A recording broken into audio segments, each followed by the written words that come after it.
Eu acho que mais do que depressa, a gente conclui que as nossas vidas, elas são compostas de alegrias e também às vezes de tristezas, né?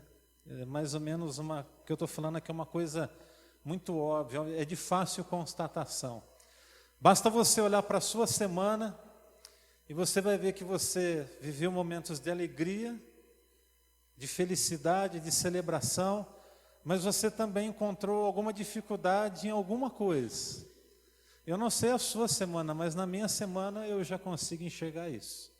Nós temos ainda um dia para vencer essa semana, e se eu posso dizer para você uma coisa, é: Senhor, muito obrigado, porque mesmo com as provas, mesmo com as lutas, a gente está fechando a carreira aí dessa semana, está fechando o mês de agosto, estamos entrando em setembro, com a nossa cabeça levantada para a glória do nome do Senhor. Com a nossa cabeça levantada. Graças a Deus por isso. E que enche o coração da gente é saber duas coisas.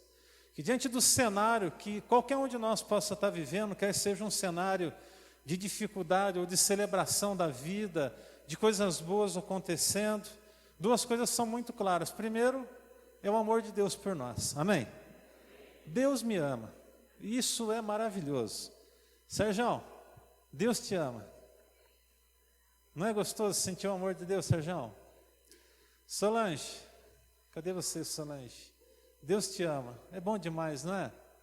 E é tão bom ver as demonstrações do amor de Deus a partir dos seus filhos. Nessa noite nós somos abençoados na adoração, nós louvamos ao nome do Senhor, nós engrandecemos a Ele.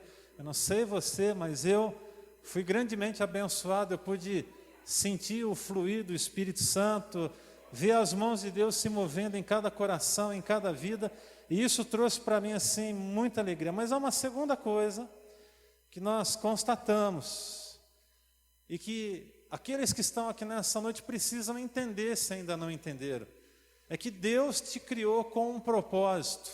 Diga assim: Deus me criou com um propósito. Para ficar bem bonito agora, eu queria que todos repetissem, por gentileza. Diga assim: Deus me criou com um propósito. Você crê nisso? Olha, você que vem nos visitar nessa noite, independente do que você acredita, quero dizer para você que Deus te criou com um propósito. Nós que já estamos aqui há algum tempo, nós já sabemos no que cremos. Nós cremos em Deus, nós cremos em Jesus, cremos no sacrifício dele lá na cruz do Calvário um dia. Nós sabemos por que estamos aqui. E você que nessa noite nos visita, nós temos alguma coisa para compartilhar com você. Queria que nós pensássemos um pouco nessa noite. Eu não quero ser aquela pessoa pessimista aqui, mas eu queria que nós pensássemos um pouco nas coisas difíceis da vida. E antes que o mal lhe sobrevenha, existem grandes possibilidades. Diga assim: grandes possibilidades. Olha para mim aqui, em nome de Jesus. Se Deus te criou e Ele demonstrou o amor dele por você lá na cruz, a Bíblia diz: porque Deus amou o mundo de tal maneira que deu seu Filho unigênito, para que todo aquele que nele crê não pereça, mas tenha vida eterna. O fator que faz diferença é crer em Jesus. E, tendo entendido isso, ter o seu coração tendo sido certificado por uma ação do Espírito Santo de Deus, de que você não está aqui de passagem, simplesmente Deus não te colocou na terra por um acaso, mas você está aqui para cumprir um propósito de Deus. Se você nessa noite entender isso, nós vamos ficar muito felizes. E eu queria que pensássemos então nesse tema antes que algumas coisas aconteçam. E eu queria pensar então sobre grandes possibilidades. A primeira grande possibilidade que eu consigo enxergar, vocês vão precisar de me ajudar aí, que eu acho que não está indo, por favor. Dá um help para nós aí. Dá uma ajuda aí, Frank, fazendo um favor, querido. Ô Ju, corre lá, bota para funcionar um negócio para mim. Antes que algumas coisas difíceis lhe sobrevenham, primeira coisa, você precisa receber os cuidados de Deus sobre a sua vida. Posso ouvir um amém? Você precisa receber os cuidados de Deus sobre a tua vida. Pai, mas, pastor, você está dizendo que eu preciso receber os cuidados de Deus na minha vida. E o que eu tenho que fazer para receber os cuidados de Deus sobre a minha vida? Nós vamos falar sobre isso nessa noite. O que você tem que fazer? Se existe alguma coisa a ser feita, o que você tem que fazer para receber esse amor generoso de Deus sobre a tua vida? É um versículo da palavra de Deus. Isso, lá em João capítulo 10, versículo 11, eu queria que todos lessem a uma só voz. Vamos lá, todos a uma só voz, podemos ler? Vamos lá, todos juntos?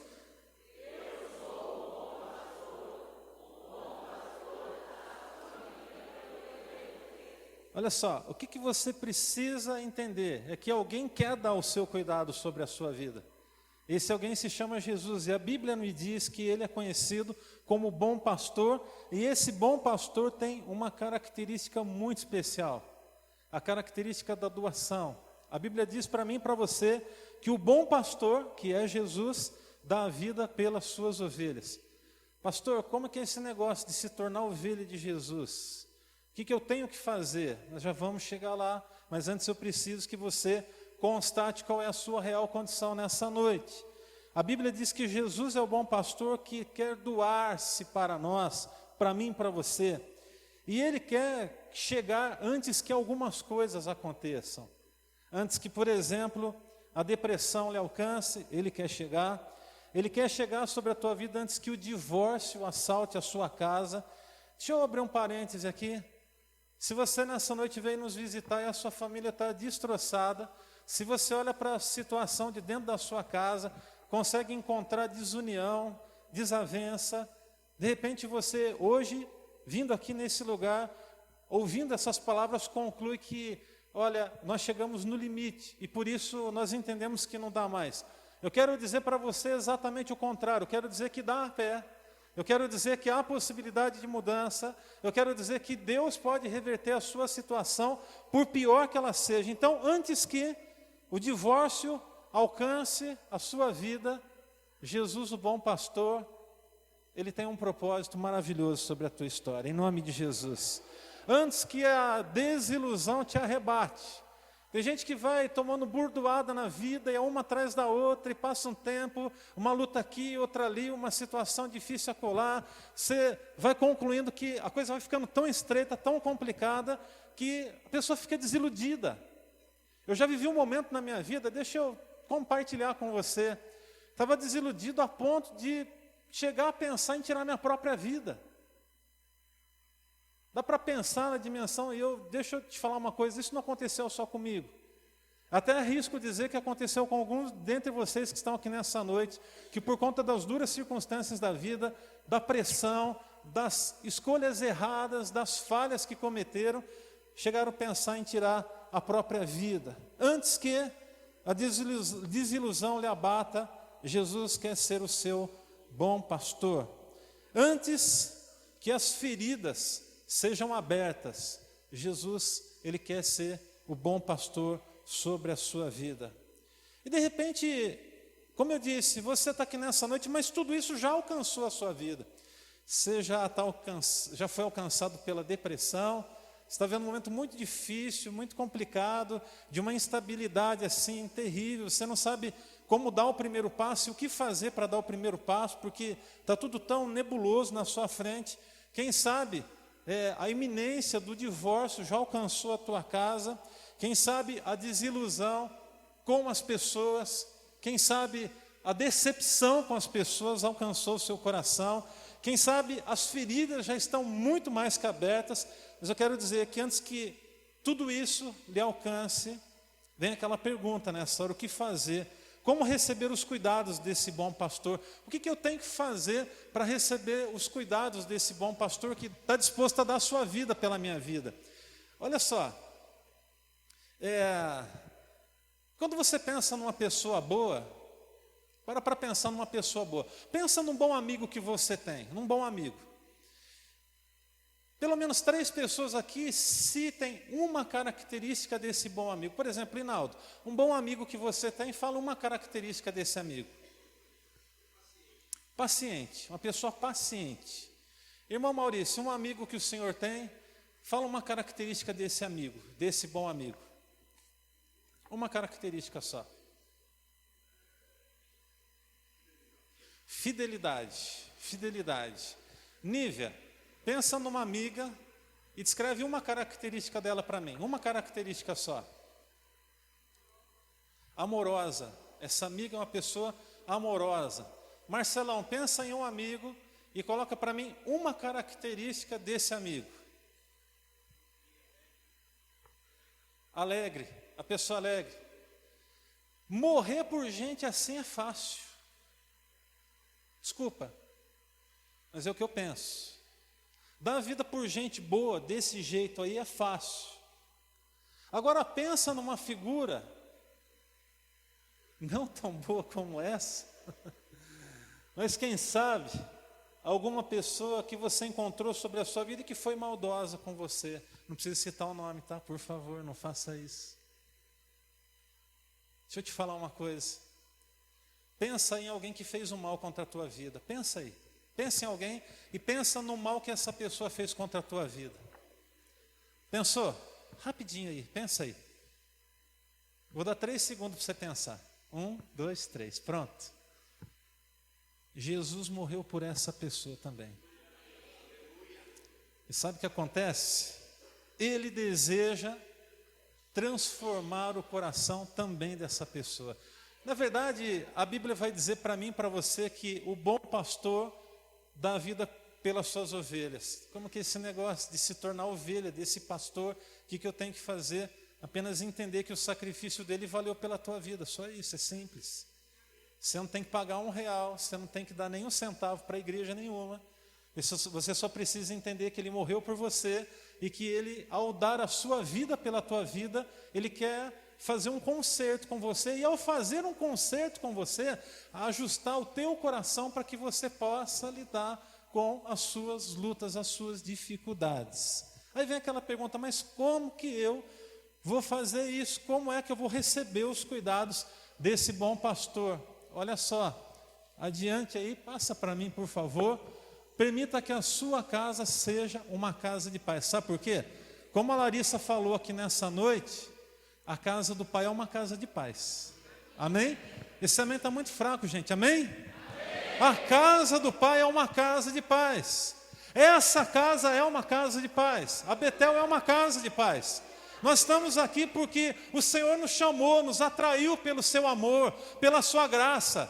Ele nos chamou para estarmos juntos dele nessa casa. E essa casa, além de ser chamada de casa de oração, é a casa da paz. Aqui eu encontro o apreço das pessoas, o carinho das pessoas, mesmo quando eu não mereço. Eu recebo o amor delas por mim, eu recebo o cuidado delas por mim, eu recebo o zelo delas pela minha vida. Aqui eu recebo oração, carinho, cuidado.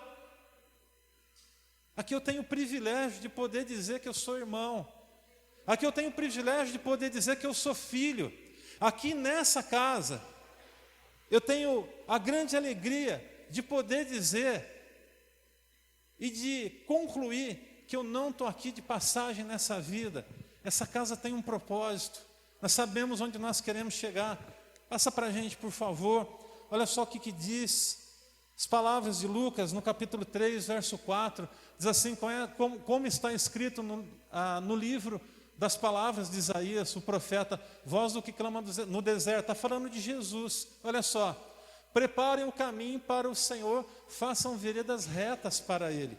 Preparem o caminho para o Senhor e façam veredas retas para Ele. Mas como é que eu posso preparar o caminho para o Senhor? O caminho que eu estou falando é o caminho do teu coração, é a tua casa, é a tua história, uma nova história que Deus quer escrever a partir da sua vida, na sua vida e pela tua vida. Veja bem, se hoje você está totalmente desiludido com as coisas que estão acontecendo, o que eu quero te garantir é que ao passo em que você entregar a sua vida para Jesus e permitir que a sua casa também se torne, você vai receber todo o cuidado de Deus. Isso eu posso garantidamente dizer para você. Você quer ver como isso é verdade? Vocês que já estão há algum tempo aí na caminhada, eu queria que 10 pessoas, pelo menos 10 pessoas, que não tinham paz dentro das suas casas, antes de se encontrarem com Jesus, ficassem de pé. Pelo menos 10. Pelo menos. Se eu pedisse para os outros ficarem de pé, quem aqui não tinha paz dentro de casa e a partir do momento que teve esse encontro com Jesus, recebeu paz? Pode ficar todo mundo de pé. Não tinha paz dentro da sua casa e o encontro com Jesus lhe proporcionou paz, lhe proporcionou alegria. Olha em sua volta aí. Olha em sua volta. Olha em sua volta. Eu já estou de pé. Pode se sentar? Eu já estou de pé. A minha casa não tinha paz. No meu lar, lá atrás, quando eu era garoto, nós não tínhamos paz dentro da nossa casa. E eu fui o primeiro dentro da minha família a dar um passo na direção do Senhor e dizer: eu desejo que a minha casa seja uma casa de paz. A minha casa não era uma casa de paz. Mas a partir do momento que eu entreguei minha vida para Jesus, que eu confiei minha vida na mão de uma igreja que cuidou de mim, que zelou pela minha vida, eu tive o privilégio de poder não apenas receber a paz, como de compartilhar a paz. Então, olha, para um pouquinho e entenda uma coisa. Você não está aqui nessa noite só para você receber a paz. Deus não quer dar a paz, apenas dar a paz para você. Sabe o que Deus quer fazer? Deus quer proporcionar paz para você e quer que você seja um portador da paz. Eu poderia pedir uma outra coisa aqui agora. Eu poderia pedir, por exemplo, para aqueles que ficaram de pé e que hoje têm levado a paz ficassem de pé. Você até a mesma surpresa, essas mesmas pessoas certamente ficariam de pé. Sabe por quê? Porque aqui nós temos um compromisso com Deus de também ser um canal de bênção na vida das pessoas. Amém? Então, como sua casa pode ser uma casa de paz? Aqui diz assim: preparem o caminho para o Senhor, façam veredas retas para Ele. Nós estamos aqui para ser um canal de bênção na sua vida, mas você precisa permitir que Deus, através da nossa vida, te ajude a entender algumas coisas que, quem sabe, você não entendeu. Principalmente o motivo pelo qual você está aqui na face dessa terra. Eu vou repetir, me perdoem a redundância, mas você não é um acidente de percurso. Deus te conhece pelo nome. Antes da sua formação, Deus já te conhecia. Ele tinha um propósito maravilhoso sobre a tua história. Como que a sua casa pode ser uma casa de paz? Meu querido, abra o seu coração. Abra o seu coração. O que é isso, abrir o coração? É se despir. É deixar os seus quês de lado, é deixar os seus achômetros de lado. Às vezes a gente acha muita coisa. Eu, por exemplo, achava muita coisa das igrejas evangélicas até que um dia eu conheci o Evangelho. Eu achava que crente era tudo chato, xarope, achava que crente era sem graça, eu achava um monte de coisa dos crentes. Até que um dia Jesus foi lá, me alcançou, e eu também me tornei um deles, crente em Cristo. Por que usa essa expressão, né? Aquela pessoa um crente? É um crente é aquele que acredita. Acredita em quê? Nós somos crentes em Cristo Jesus, acreditamos em Jesus. Então, abra o seu coração, derrame diante de Deus o seu problema. Meu irmão, você que nos visita, meu querido amigo, eu não sei qual é o tamanho do seu problema, eu sei o que eu já enfrentei na vida e eu sei o que alguns aqui estão passando, que a gente está caminhando junto. Mas olha só, independente do tamanho do seu problema, da sua dor, do seu sofrimento, eu queria nessa noite convidar a dar um passo na direção de Deus. Olha só, eu não estou aqui prometendo que todos os seus problemas serão resolvidos, mas eu estou lhe prometendo que ao passo em que você abrir o seu coração para que Jesus entre, Ele vai te garantir paz. Tem gente aqui que ficou de pé agora há pouco, que está passando uma luta daquela, você não tem ideia, mas está confiante no Senhor, mas está com o coração em paz, está com o coração tranquilo. Por quê? Porque já permitiu que a sua casa fosse uma casa de paz.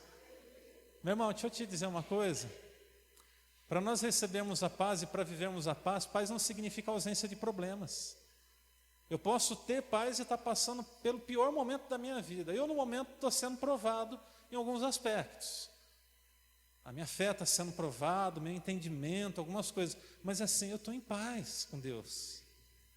Nós estamos em paz com Deus, isso é muito bom. Então, como a sua casa pode ser uma casa de paz? Em terceiro, confie que Ele te dará o melhor em tudo, em tudo. Sabe, às vezes as pessoas, elas pensam em Deus como um gênio da lâmpada, que a gente corre lá, né, pensando na Bíblia como essa lâmpada, né? A gente vai lá, dá uma esfregadinha nela para tirar poeira, né?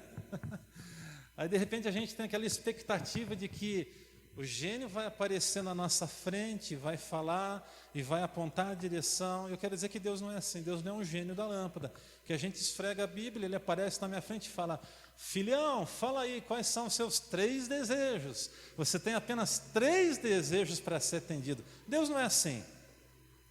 Até porque esse livro aponta coisas que eu preciso mudar na minha vida. Tem coisa que a gente está vivendo, você pode estar vivendo, que é o quê? É uma consequência de uma ação errada. E aí, se é uma consequência de uma ação errada, é hora de parar, respirar fundo e dizer: eu preciso ter essa paz, eu preciso de rever algumas coisas na minha vida para poder seguir adiante.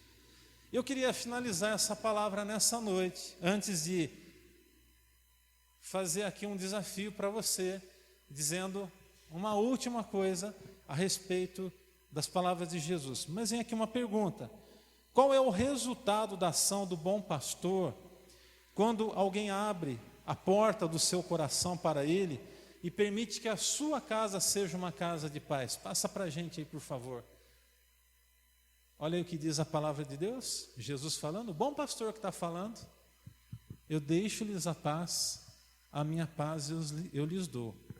Eu não a dou como o mundo dá. Olha que palavra abençoadora. Não se perturbe o seu coração, nem tenha medo. Sabe como algumas pessoas estão aqui nessa noite? Com o coração perturbado. É isso. Tem gente que está aqui nessa noite com o coração perturbado pelas escolhas erradas, pelas decisões que tem que tomar, pelas coisas que precisa viver. Então, qual que é a minha palavra aqui nesse momento, para finalizar? Eu queria te convidar para abrir o coração e permitir que a sua casa seja uma casa de paz. Jesus quer entrar na tua casa. Ele quer fazer diferença na tua história. Ele quer mudar. Ele quer mudar. Ele quer mudar o que você está vivendo lá. Sabe esse cenário de destruição que você enxerga? Olha só, antes que essa sequidão lhe chegue, o Senhor quer chegar transformando tudo.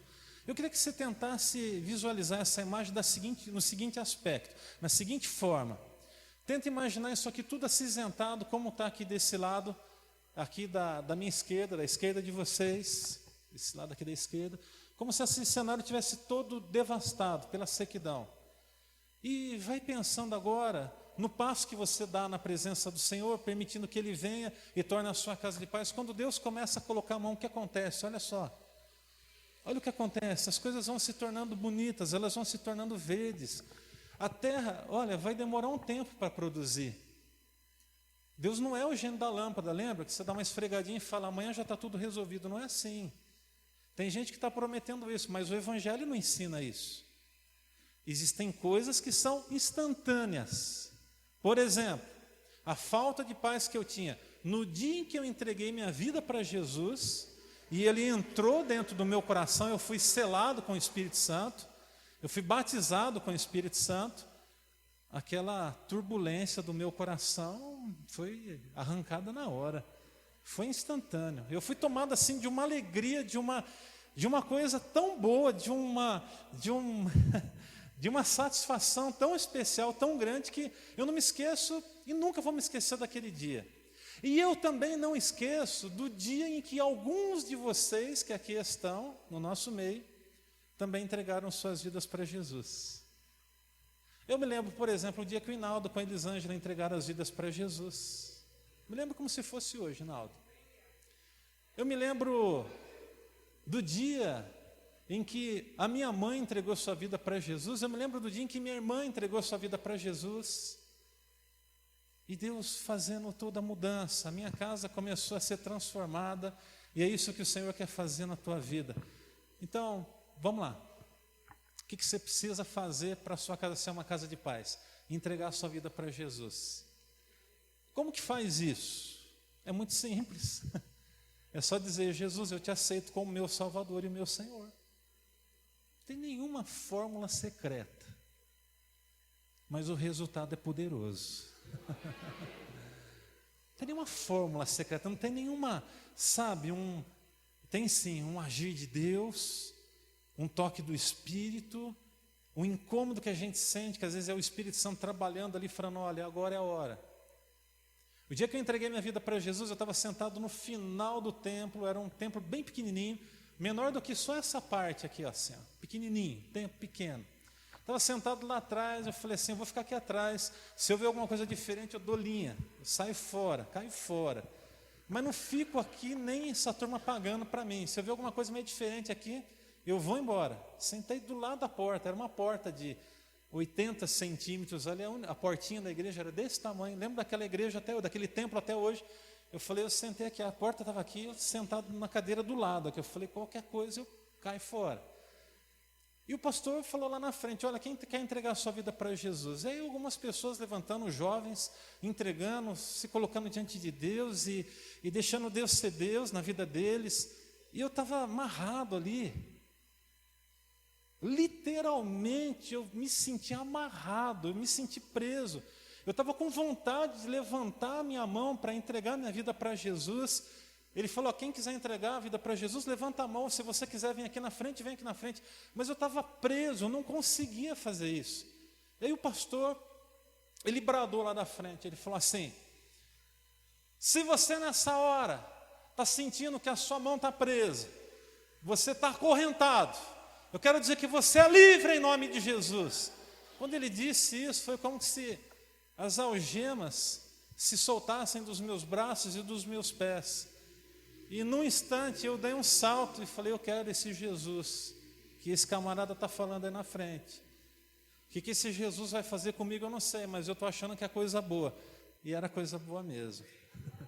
E Ele quer fazer coisa boa com a tua vida, em nome de Jesus. E é hoje. Deixa eu te falar só mais uma coisa. A gente não está falando de uma placa de igreja aqui. Nós aqui da Betel, nós somos muito deslocados em relação a isso. Bem assim, tranquilos em relação a isso. Nossa preocupação é o reino de Deus. E a sua justiça. Essa é a nossa preocupação. A gente não está preocupado nem se você nessa noite vai entregar a sua vida para Jesus aqui e vai para uma outra igreja. Estou falando com todo o meu coração. O desejo do meu coração é lógico que a gente quer te ajudar na caminhada, a gente quer estar com você. Mas de repente você fala assim: não, eu entreguei minha vida para Jesus de verdade, mas olha, eu acho que essa igreja aí para mim, eu prefiro numa outra. Não importa, nós não estamos preocupados com isso. Nós estamos preocupados com o reino de Deus aqui nessa cidade. E o reino de Deus nessa cidade não tem placa, não tem fachada. É lógico que nós temos uma fachada ali, está escrito Betel ali na frente. E essa igreja é conhecida como a Betel. Nós chamamos essa igreja de família, uma grande família para pertencer. Quem tem chegado, quem tem vindo, nós temos recebido com muita alegria, com muita satisfação. Mas nós não estamos fazendo discípulos para uma placa, nós estamos fazendo discípulos para Jesus Cristo. Amém? Diante de tudo isso, a pergunta que eu faço é: você quer entregar a sua vida para Jesus? O que eu tenho que fazer mesmo? Você só precisa de entregar a sua vida para Ele, né? É simples. Como? Colocando sua vida, orando. Eu vou fazer duas orações aqui. A primeira oração é para aquelas pessoas que estão afastadas da igreja. Tem gente que está aqui nessa noite, que já frequentou a igreja, que se decepcionou, quem sabe até foi batizado, participou um tempo e esfriou na fé e deixou de ir. Então eu quero orar por você no aspecto de reconciliação. E aquelas pessoas que quem sabe pela primeira vez entram numa igreja evangélica, ou pela segunda, ou pela terceira, eu não sei. Ou quem sabe você já frequentou, já foi visitar um monte de igreja evangélica e hoje, vindo aqui para juntinho de nós, fala assim: não, eu preciso entender quem é esse Jesus. Quem sabe você até já levantou um dia a sua mão entregando sua vida para Jesus. É o que está faltando para você. Está faltando você pegar firme com Deus. Estava conversando com um senhor aqui, essa semana, ontem. Ele chegou aqui, a irmã Laís me apresentou ele, o nome dele, não preciso de falar aqui, mas nós sentamos aqui, ele chegou, ele estava meio coração apertado, eu falei, vem aqui que eu quero orar pelo senhor. Eu falei para ele assim, deixa eu te perguntar, o senhor é de qual igreja? Eu não estou perguntando isso porque eu quero saber de qualquer outra coisa, senão assim, saber se a sua fé está sendo estabelecida. Ele falou, eu sou católico. Faz uns 15 anos que eu estou morando aqui em Itanhaém e eu não estou indo à igreja nenhuma. Eu falei, deixa eu te falar uma coisa, a primeira coisa que o senhor precisa fazer é estabelecer sua fé. E estabelecer sua fé significa dizer uma coisa aqui, que o senhor precisa se voltar para Jesus. Se o senhor tem a fé católica, então pega firme lá na igreja católica, vai firme. Não assusta comigo não, você que é crente, que já está um tempo na caminhada aí, que às vezes o crente tem aquela mania de querer achar que só ele que é salvo e não é bem assim não. Eu falei, senhor, precisa de revigorar sua fé. Eu falei, senhor, quanto tempo faz que o senhor não vai numa missa? Faz um bom tempo. Eu falei, então demorou, precisa de correr para missa, vai para a missa. E deixa eu te fazer um convite também, se de repente o senhor não quer ir para a missa, mas sentir no coração de vir fazer uma visita para nós, eu vou ficar muito contente. Ele olhou para mim assim, meio assustado, eu dando aquele conselho para ele, porque se eu ouvir de um pastor, um crente, falar que o cara não quer puxar ele para a igreja, eu falei, não é que a gente não quer o bem da pessoa, a gente quer ver o bem da pessoa, só que o bem da pessoa vai além do que a gente pode imaginar. A matemática de Deus é diferente. O que a gente precisa de entender? É que a fé da pessoa precisa de ser restaurada, porque se a fé dele for restaurada, ele vai ter um encontro com Jesus, e nesse encontro com Jesus, se ele entender que lá é o lugar dele, ele vai fortalecer a fé dele lá. Se ele entender que lá não é o lugar dele, Deus vai mostrar para ele um lugar para ele colocar o pé e ser muito bem recebido e ser feliz. Deu para entender? Amém? Então minha preocupação aqui com você nessa noite é na sua vida com Deus. Você que está nos visitando. Quem sabe faz um bom tempo que você não vai na igreja, não vai na igreja, eu deixei esse negócio de igreja para o lado, eu vou lá para a igreja para dar dinheiro para a pastora, eu vou dar dinheiro para o padre. Para com isso. Para com isso. Isso aí só está afetando a sua entrega na presença de Deus. A igreja não está preocupada com o seu dinheiro. Quem está aqui na igreja consegue compreender a importância da fidelidade. A gente ensina isso aqui. Isso é indispensável. Mas você que está visitando a gente, se você veio aqui, depende com aquele pensamento, mas será que os caras não vão pedir dinheiro para mim? A gente não vai nem levantar oferta aqui nessa noite. Não estamos preocupados com o seu bolso. Nós estamos preocupados com a sua casa e queremos que a sua casa seja uma casa de paz. Em nome de Jesus. Vamos fazer a oração então? São duas orações. A primeira é de reconciliação, a segunda é de entrega. Se você quer se reconciliar, você vai repetir a minha oração no seu coração. Não precisa de falar em voz alta não. Se você quiser entregar a sua vida para Jesus, na segunda oração você vai repetir a minha oração entregando a sua vida para Jesus. A oração de reconciliação é assim: Senhor meu Deus, eu coloco a minha vida nas tuas mãos. Eu andei afastado dos teus caminhos e hoje eu reconheço o tamanho do teu amor pela minha vida. A tua palavra me diz que o Senhor me deixa a sua paz e a minha paz o Senhor me dá. A tua palavra me diz que o Senhor não dá uma paz como o mundo dá. A paz que o mundo dá, Senhor, nós sabemos que é transitória. Então, Deus, eu coloco a minha vida nas tuas mãos. E no dia chamado hoje, eu me reconcilio contigo. Me perdoa dos meus pecados, das minhas fraquezas e me ajuda em nome de Jesus. Amém.